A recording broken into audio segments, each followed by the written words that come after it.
bir odam deydi menga deydi 1 so'm ihson qildi deydi.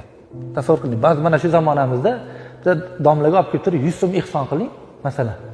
Har qanaqangi odam buni 100 so'm berganini ko'rsa aytadiki, "Ja past ekan" deydi, masalan. Lekin men uchun o'sha ixlosli ihson. Chunki riyokor odam o'shni qilolmaydi-da. Odamlar nima deydi? 100 so'm berdingmi? deydi masalan. Uni o'ylamayapti u. Chunki qudrati 100 so'mga yetgan, 100 so'mda hadya qilyapti. Hali 100 so'm hadya qilganini ko'rgan odamlar, "Voy, shunaqa ham bo'ladimi odam" deb o'ylab turadi deydilar.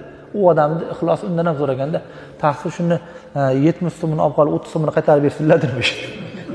Ya'ni endi ayting, shu odamda nima riyo bo'lishi mumkin deydi. Hech qanaqangi riyosi yo'q deydi.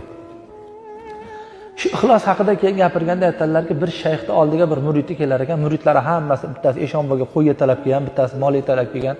Bir murid o'ylar ekan, hamma narsa olib kelaveradi ustozimizga.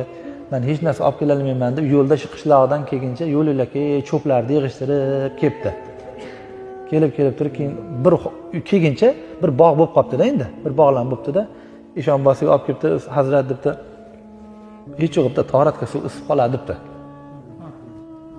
Endi shu odamning ishida qanaqa riyo bo'ladi deydi. Undan hech narsa bermagan yaxshi emasmi odamlarning ko'zi uchun?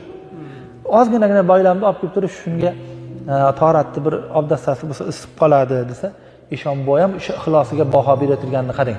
Ustoz aytar ekanda, bunga tahorat suvini isitib beradigan odam yo'q. Bittasi o'rnidan turibdi. "Senga bu o'tin omonat" debdilar. "Xudo xolasa o'lganimdagi suvimni shunga isitasan" debdi. Shuni ixlosi meni ham qutulishimga balki sabab bo'lar debdi. Ixlos shunaqangi qimmatbaho narsa. E'tiborlaringiz uchun rahmat. Salomat bo'linglar.